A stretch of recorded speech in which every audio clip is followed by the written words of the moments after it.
Caras alunas, caros alunos, vamos começar hoje a definição de ética, sempre dentro do nosso modelo aristotélico. Antes de definir ética, há que se pensar em entender o que é definição em Aristóteles. O Tratado da Definição está dentro de um tratado maior que é a sua lógica. A lógica formal aristotélica trata do definir. E Aristóteles, procedendo sempre dicotomicamente, mediante uma distinção racional, ele divide a definição em definição nominal e definição real. A definição nominal é aquela que ocorre mediante o sentido etimológico da palavra, é o primeiro acesso. E a definição real é aquela que se dá na lógica aristotélica por gênero próximo e diferença específica. Em se tratando da definição nominal, para irmos à etimologia da palavra ética, temos que entender um pouquinho da língua grega, pelo menos no nível conceitual. Como o nosso curso é fundamentalmente conceitual, interessa-nos aqui conhecer os conceitos. Para isto, eu recomendaria a vocês, entrar um pouco aí na língua grega, mediante, talvez, uma gramática simples e bem didática, um bom dicionário. Eu recomendaria esse dicionário aqui do Isidro Pereira, é um dicionário português muito bom, e dentro desta mesma coleção que existe na cidade do Porto, na editora de Braga, eu recomendo a gramática do Antônio Freire e o primeiro volume dos textos seletos do Antônio Freire. Isto para quem quiser começar a estudar um pouquinho de grego. Por quê? Porque a filosofia ela é fundamentalmente grega, quer dizer, a base do nosso pensamento ocidental, este pensamento sobre o qual nós já falamos, que se inicia na Grécia no século VII a.C., e que vem depois no seu período áureo com Platão e Aristóteles. Sócrates é aquela figura emblemática na filosofia, mas os diálogos de Platão e a obra de Aristóteles, Platão foi mestre de Aristóteles, Aristóteles foi discípulo de Platão, e cada um com a sua síntese, diferente, mas um vindo do outro e implementando, no caso Aristóteles. E como o nosso curso é aristotélico, esta diluição de Platão na empiria, esta diluição de Platão na experiência, trazendo um elemento novo e procedendo sempre de maneira dicotômica,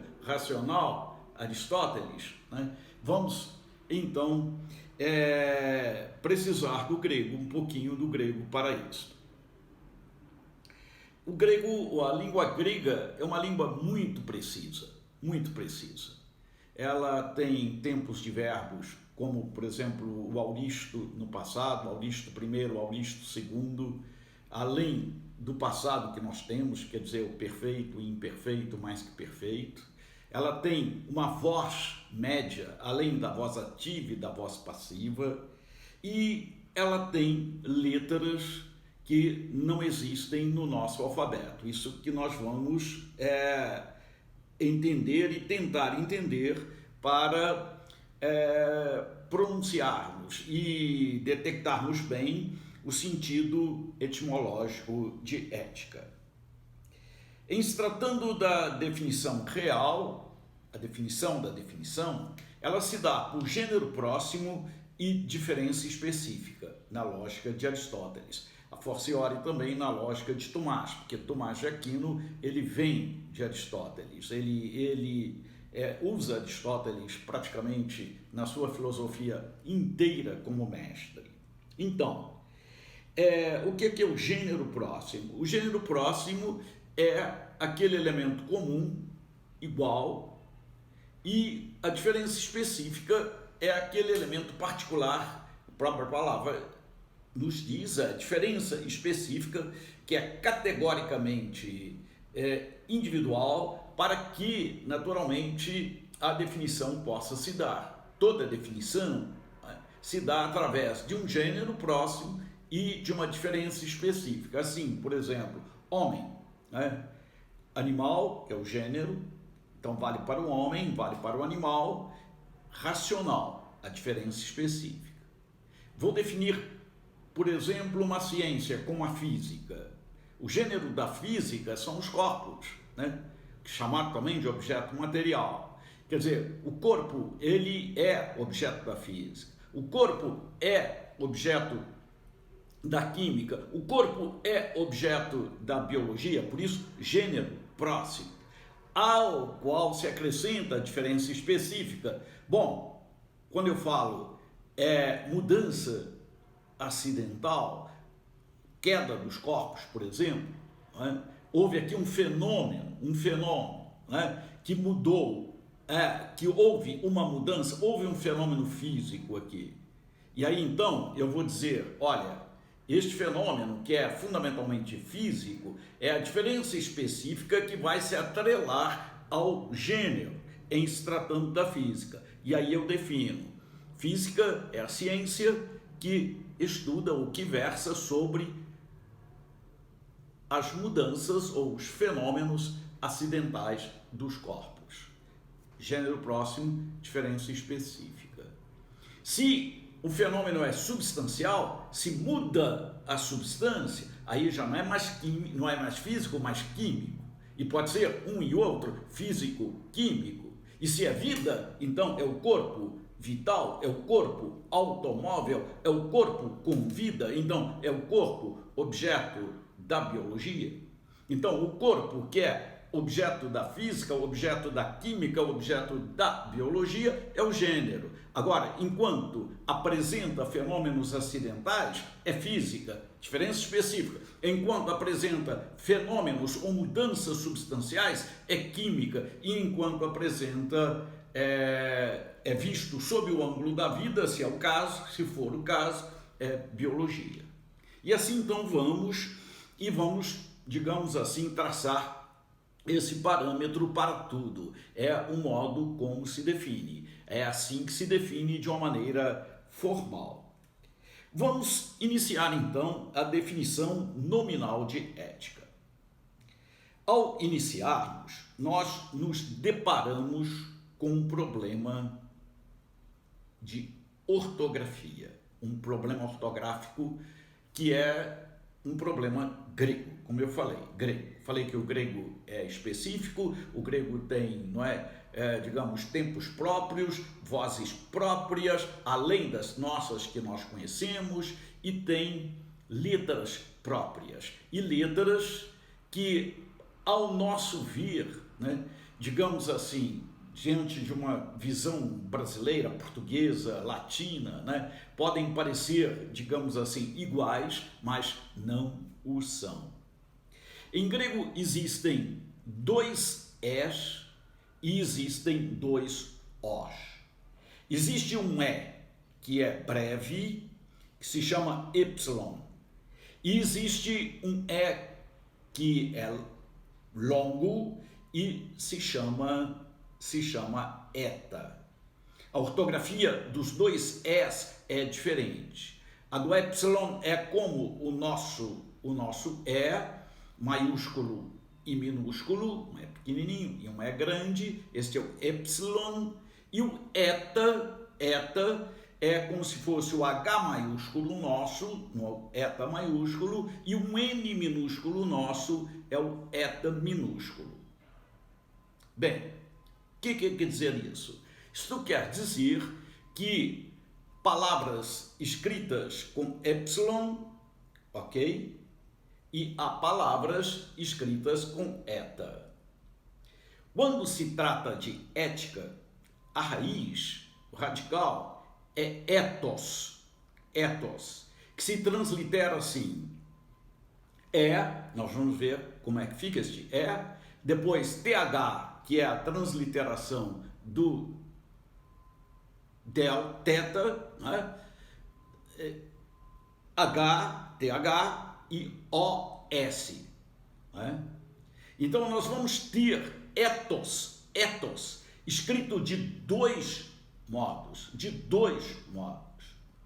Ethos escrito com epsilon, epsilon, a quinta letra do alfabeto grego, e vamos ter ethos, que parece ser igual, mas é outra palavra, escrita com eta, a oitava letra do alfabeto grego.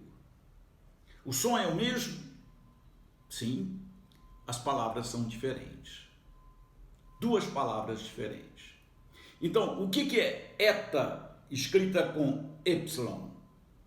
Ethos escrito com epsilon, significa costume, significa uso. E ethos escrito com eta quer dizer caráter ou modo de ser. Vejam, duas palavras bem diferentes, completamente diferentes. Quando se trata agora de ver como elas se inserem na epistemologia dos estudos, dos nossos estudos, em se tratando das ciências humanas, nós vamos chegar a conclusões bem nítidas, mas o problema epistemológico está por debaixo, está por detrás. Sentido seguinte: o ethos com epsilon é objeto de estudo das chamadas ciências sociais. Isso significa que é estudado pela sociologia, costume, uso. Isso significa que é estudado pela política. Isso significa que é estudado pela antropologia. Essas três áreas, né, de conhecimento são as áreas das ciências sociais. Nós sabemos que as ciências sociais, elas possuem, não é, digamos assim, um método que é diferente e bem diferente do método filosófico. As ciências sociais, a antropologia, a sociologia, a política, elas descrevem, elas narram, elas contam.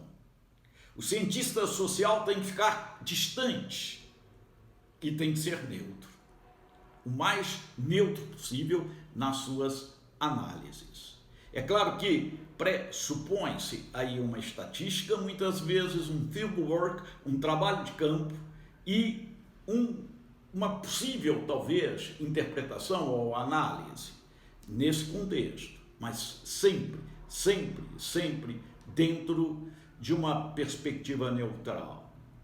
Não é à toa que o etnólogo, né, aquele que está atrás, digamos assim, né, do comportamento humano, né, seja ele qual for, do ponto de vista sociológico, né, enfim, se ele está olhando, pesquisando, digamos, o comportamento de uma tribo, né, de uma etnia, né, ou se ele está pesquisando, não sei, o comportamento de um jovem, né, numa determinada cidade, o lazer do jovem numa determinada cidade, ou a religião, ou o comportamento social dentro de um quadro religioso, dentro de uma perspectiva religiosa, isso no nível sociológico ou no nível antropológico, né, ele escreve, ele anota, ele observa, mediante, naturalmente, um método próprio, específico para isso, e depois conclui, ou mediante uma estatística, ou mediante, naturalmente, dados que serão importantes ali para ele